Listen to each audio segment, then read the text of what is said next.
आज का हमारा विषय है ब्लैक बॉडी रेडिएशन या कृष्णिका विकिरण। सर्वप्रथम यह प्रश्न उठता है कि कृष्णिका या आदर्श कृष्णिका क्या होती है। आदर्श कृष्णिका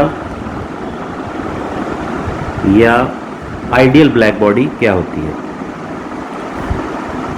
आदर्श कृष्णिका में अगर हम 0 से अनंत तक की सभी तरंग दैर्घ्य को, सभी वेवलेंथ को अगर उस पर डाला जाए तो वह उस पर पड़ने वाली सभी तरंग दैर्घ्य को अवशोषित कर लेती है, पूरी तरह से एब्जॉर्ब कर लेती है। ऐसी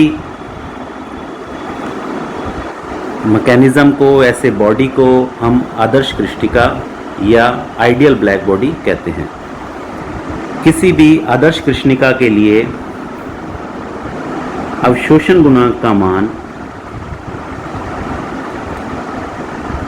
1 होता है, अर्थात इस पर पड़ने वाली सभी तरंग दैर्घ्य 0 से अनंत तक की सभी वेवलेंथ को ये एब्जॉर्ब कर लेती है।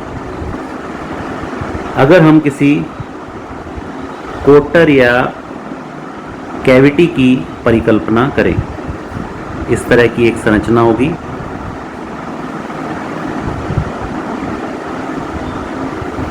इसका जो इनपुट है ये बहुत स्मॉल साइज का होगा। इसमें जितना भी प्रकाश हम डालेंगे वो सारा का सारा प्रकाश इस कोटर के अंदर ही रहेगा, किसी नियत तापमान पर थर्मल इक्विलिब्रियम में इस कोटर के अंदर रहेगा और एब्जॉर्ब हो जाएगा। अगर हम इस कोटर को ऊष्मीय साम्यावस्था में, थर्मल इक्विलिब्रियम में T टेम्परेचर पर गर्म करें तो इस कोटर की दीवारों से उत्सर्जित होने वाली तरंगें तथा अवशोषित होने वाली प्रति सेकंड तरंगें हैं, ऊर्जा है, उसका मान समान रहेगा ऊष्मीय साम्यावस्था में। और इस कोटर के इस छिद्र से जो प्रकाश बाहर निकलेगा उस प्रकाश के लिए भी, जो प्रकाश इस कोटर के इस छोटे से हिस्से से बाहर निकलेगा उसमें 0 से अनंत तक की सभी लैम्डा के गुण पाए जाएंगे। अर्थात ये वाला जो सिस्टम है, इस सिस्टम को हम ब्लैक बॉडी रेडिएशन कहते हैं, कृष्णिका विकिरण या ब्लैक बॉडी रेडिएशन।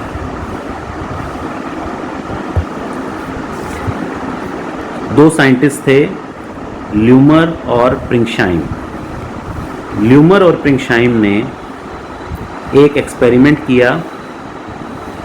उन्होंने इसी तरह की एक कोटर के द्वारा इससे निकलने वाली ऊर्जा घनत्व का मान ज्ञात किया। उन्होंने देखा कि अलग अलग टेम्परेचर पर, अलग अलग तापमान पर जब उन्होंने इस कोटर में से निकलने वाली तरंगों का अध्ययन किया तो वो ग्राफ कुछ इस तरह से प्राप्त होता है। हम x अक्ष पर मान लिया अलग अलग लैम्डा ले लें और y अक्ष पर स्पेक्ट्रमी उत्सर्जन क्षमता लें, तो किसी एक तापमान T के लिए ग्राफ मान लिया इस तरह से आता है। अगर इसी सिस्टम का तापमान हम बढ़ा दें और स्पेक्ट्रमी ऊर्जा क्षमता और तरंग दैर्घ्य के बीच में हम ग्राफ प्लॉट करें तो कुछ ग्राफ इस तरह से आएगा।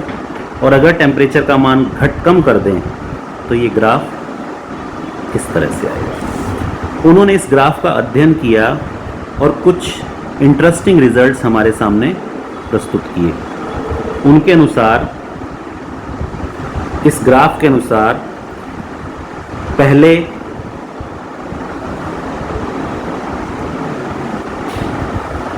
इस ग्राफ के अनुसार जैसे जैसे हम लैम्डा का मान बढ़ाते हैं वैसे वैसे ई लैम्डा का मान बढ़ता जाता है। एक मैक्सिमम मान पे पहुंचने के पश्चात, जिसके कॉरस्पॉन्डिंग तरंग दैर्घ्य हमने मान लिया लैम्डा m1 मान ली, और ई लैम्डा का मान ई लैम्डा 1 मान लिया। अधिकतम मान ई लैम्डा 1 तक पहुंचता है और उसके बाद इसका मान कम होना शुरू हो जाता है। तो पहले ई लैम्डा का मान बढ़ेगा, मैक्सिमम वैल्यू ई लैम्डा 1 पर पहुंचने के बाद इसकी वैल्यू के मान में कमी आएगी। ई लैम्डा m1 उसके मान में धीरे धीरे कमी आएगी। इसी तरह से उन्होंने देखा कि जैसे जैसे हम टेम्परेचर का मान बढ़ाते हैं, जैसे ये एक टेम्परेचर के लिए ग्राफ आया T1 के लिए, ये दूसरे टेम्परेचर T2 के लिए ग्राफ आया और ये तीसरे टेम्परेचर T3 के लिए ग्राफ आया। तो जैसे जैसे हम टेम्परेचर का मान बढ़ाते हैं तो किसी एक लैम्डा के लिए, सपोज हमने ये वाली लैम्डा ली, किसी एक लैम्डा के लिए जो उत्सर्जित ऊर्जा होती है उसका मान भी क्या होता है, लगातार बढ़ता जाता है किसी पर्टिकुलर लैम्डा के लिए। तो जैसे जैसे टेम्परेचर का मान बढ़ाएंगे वैसे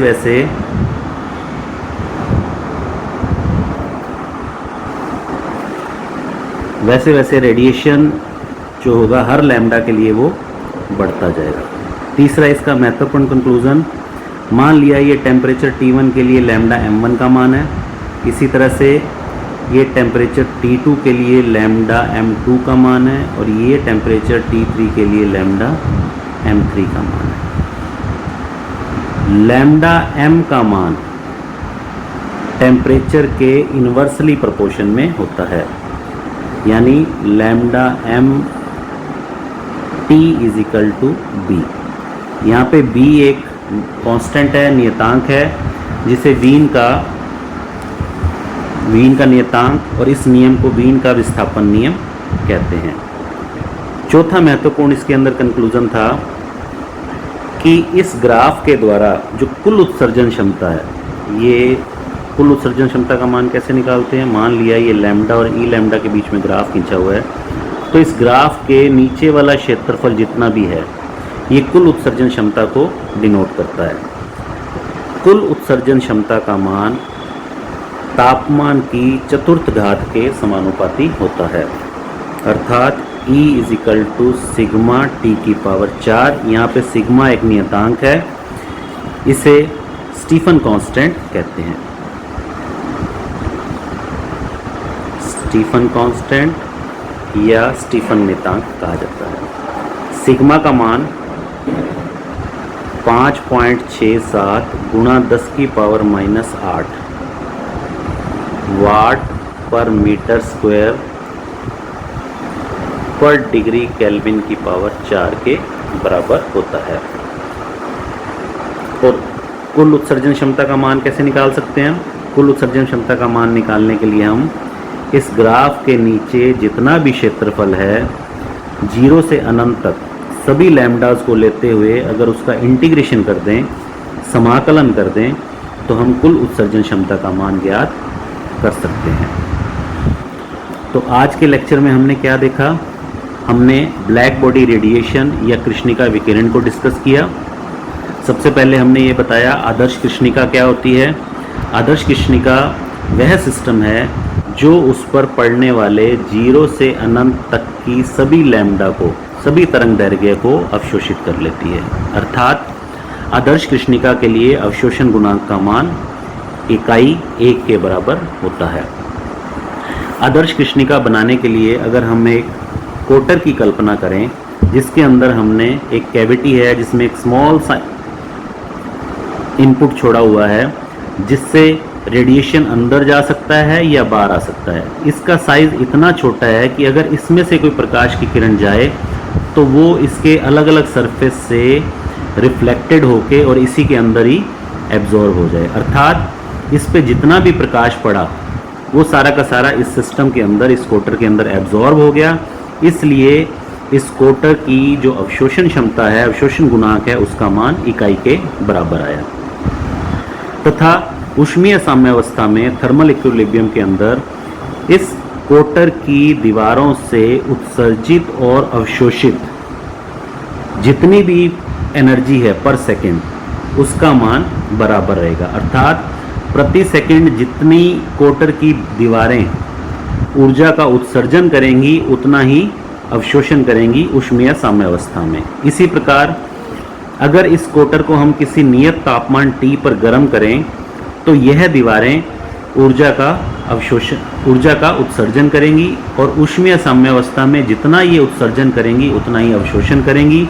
और इस सिस्टम के अंदर जितनी भी ऊर्जा है उसको उसकी उत्सर्जन क्षमता और लैम्डा के बीच में अगर ग्राफ खींचा जाए तो वो ग्राफ लूमर और प्रिंगशाइम के द्वारा दिए गए ग्राफ के बराबर आता है। लैम्डा और ई लैम्डा के बीच में अगर ग्राफ खींचा जाए तो वो कुछ इस तरह से आएगा।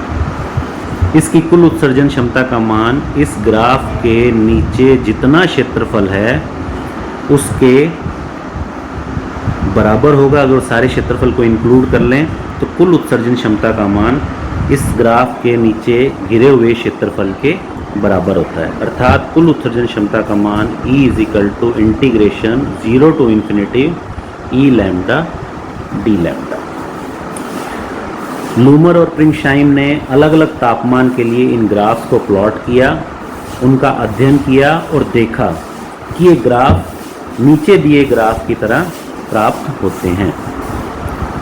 अगर हम 3 अलग अलग तापमान T1, T2 और T3 के लिए इस ग्राफ को प्लॉट करें जहाँ पे T3 is greater than T2 is greater than T1, अर्थात तापमान T3 का मान T2 से अधिक है और T2 का मान T1 से अधिक है, उसके लिए इस ग्राफ का अध्ययन करके उन्होंने निम्न रिजल्ट्स को बतलाया।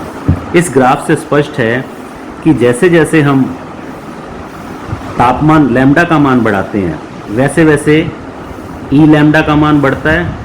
ई लैम्डा का मान एक अधिकतम मान ई लैम्डा एम तक जाकर उसके मान में धीरे धीरे कमी आनी शुरू हो जाती है। इसी तरह से तापमान के मान को बढ़ाते हैं तो हर लैम्डा के कॉरस्पॉन्डिंग, हर तरंग दैर्घ्य के कॉरस्पॉन्डिंग जो ई लैम्डा का मान है तापमान का बढ़ाने से ई लैम्डा का मान भी बढ़ता है। थर्ड कंक्लूजन, जिसे वीन का विस्थापन नियम भी कहते हैं, लैम्डा एम टी का मान बी के बराबर होता है, जहाँ पर बी जो है वो वीन नियतांक है। अर्थात जैसे जैसे टेम्परेचर का मान बढ़ाएंगे, जैसे जैसे अलग अलग ग्राफ के लिए हम अध्ययन करेंगे, लैम्डा एम का मान जैसे जैसे बढ़ता जा रहा है टी का मान वैसे ही कम होता जा रहा है। और चौथा इसका महत्वपूर्ण कंक्लूजन क्या है, रिजल्ट क्या है, कुल उत्सर्जन क्षमता का मान परम ताप की चतुर्थ घात के समानुपाती होता है। अर्थात E = सिग्मा T⁴, जहाँ पर सिग्मा स्टीफन नियतांक है जिसका मान 5.67 × 10⁻⁸ वाट पर मीटर स्क्वायर पर डिग्री केल्विन⁴ होता है।